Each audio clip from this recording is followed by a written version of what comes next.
بسم اللہ الرحمن الرحیم۔ شروع کرتا ہوں اللہ کے نام سے جو بہت بڑا مہربان نہایت رحم والا ہے۔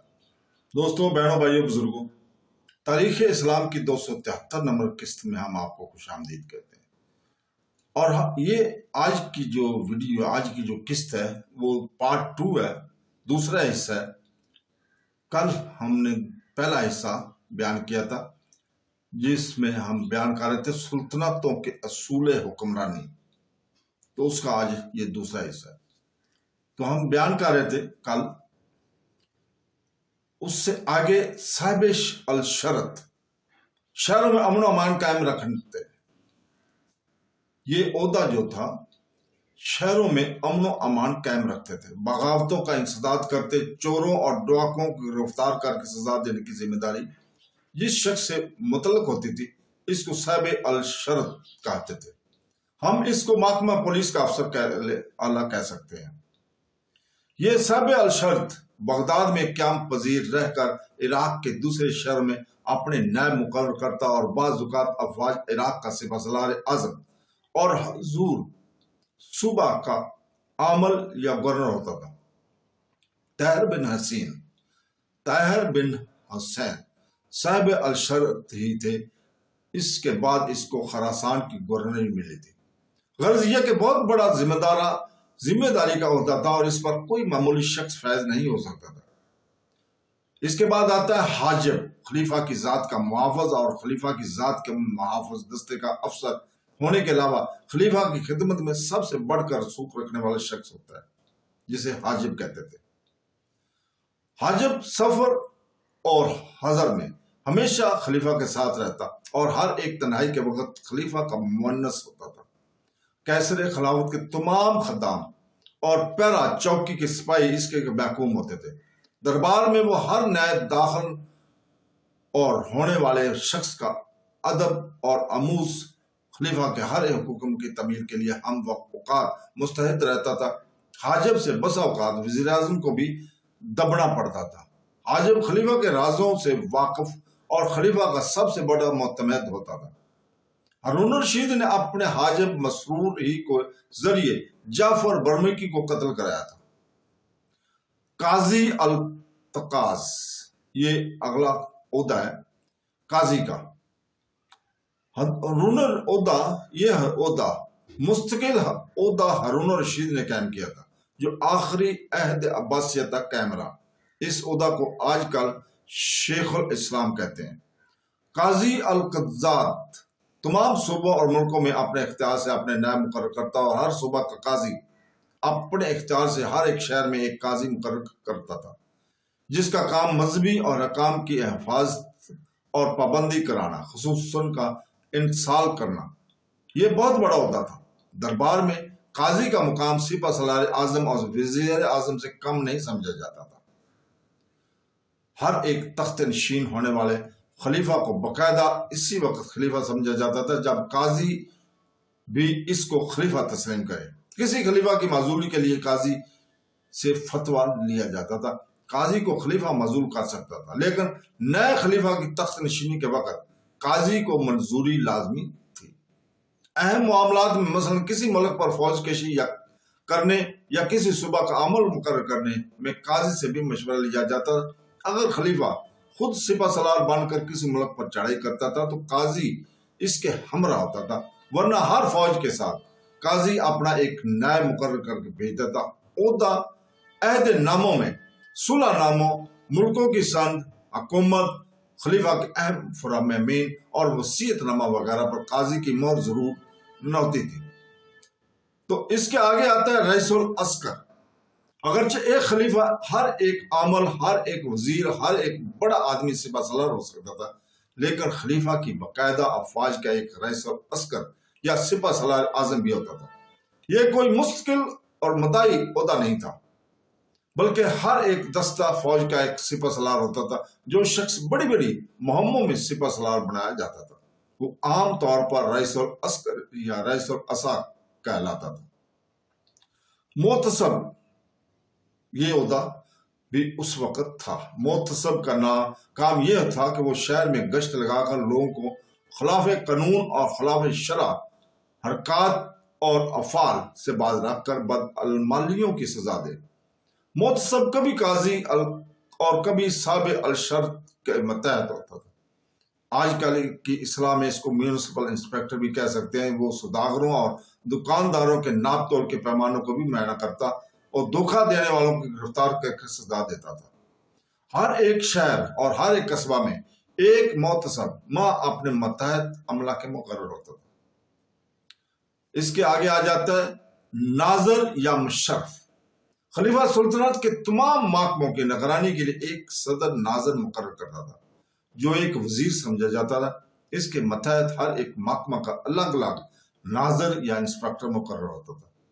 مشرف اعلیٰ محکموں کے رپورٹ حاصل کرنے کے بعد اس کا ضروری خلاصہ خلیفہ کی خدمت میں پیش کیا کرتا تھا۔ صاحب البرید یا رئیس البرید، یہ بھی عہدہ تھا۔ ہر ایک صوبہ میں محکمہ ڈاک کی حفاظت اور نگرانی اہتمام کے لیے خلیفہ کی طرف سے ایک صاحب البرید یعنی پوسٹ جنرل مقرر ہوتا تھا، جس کا کام شاہی ڈاک کی روانگی اور قاصدوں کے لیے راستہ کی چوکی میں سواریوں کا بندوبست کرتا ہوتا تھا۔ اس کے زیر اہتمام ہر ایک منزل پر گھوڑوں، کھچروں یا اونٹوں کی ایک مناسب تعداد ہم اوقات موجود مستعد رہتی تھی۔ صاحب البرید کا یہ بھی فرض ہوتا تھا کہ وہ اپنے صوبہ کے تمام اہم حالات اور ضروری واقعات کی خبریں بہم پہنچائے اور دربار خلافت کو اس کی اطلاع دے۔ صاحب البرید کے متحد جاسوسوں کی ایک جمعیت رہتی تھی، جس کے ذریعے وہ اس صوبہ کی رعایا، وہاں کے حکام اور سیگوں کے حالات خلیفہ کو اطلاع دیتے رہتے تھے۔ صاحب البرید ہر ایک شہر میں ایک نائب مقرر کرتا تھا۔ اس محکمہ کے ذریعے رعایا کی خطوط بھی ایک جگہ سے دوسری جگہ پہنچا دیے جاتے تھے۔ اسی صاحب البرید کے متحد نامہ برکبوتروں کا بھی اہتمام رہتا تھا۔ صاحب البرید کے پاس ایک ایسا رجسٹر بھی رہتا تھا جس میں ہر ایک ڈاک خانہ اور چوکی کا فاصلہ، سمت اور وہاں کے عملہ کی فہرست درج رہتی تھی۔ اس سے آگے آتا ہے کاتب۔ خلیفہ ایک شخص کو اپنا کاتب یا میر منشی مقرر کرتا تھا، یہ بھی وزراء میں شامل ہوتا تھا۔ اس کا کام خلیفہ کو باہر کی آئی ہوئی تحریریں سنانا، فرامین لکھنا اور خلیفہ کے حکم کے موافق احکام جاری کرنا اور ضروری دستاویزات کو حفاظت سے رکھنا۔ اس کے متحد مختلف سیگوں کے دفاتر ہوتے تھے، مثلا شاہی فرامین کی نقل محفوظ رکھنے کا دفتر، محکمہ رجسٹری، دیوان الجویش، دیوان الغوات۔ تو دوستو اس کے بعد آتا ہے امیر المنجنیق۔ یہ فوجی انجینئر کا کام دیتا تھا۔ سفر کی پلٹن بھی اسی کے متحد ہوتی تھی۔ راستوں کو بنانا، میدان جنگ اور کیمپ کے لیے جگہ کا انتخاب کرنا، دشمنوں کے قلعوں کو مسمار کرنا، قلعے اور مورچے بنانا اس کا کام تھا۔ قلعوں کے محاصرہ کرنے میں اس کے مشوروں اور تجویزوں کی ہمیشہ خصوصی اہمیت حاصل ہوتی تھی۔ اس کے بعد آتا ہے امیر التحمیر یا رئیس البنا، یہ چیف انجینئر ہوتا تھا۔ محلات، شاہی کی تعمیر و مرمت، شہروں کی آبادی کا تعمیری کام، نہروں کا نکالنا، پلوں کو بنانا، بند باندھنا وغیرہ سب اسی کا کام ہوتا تھا۔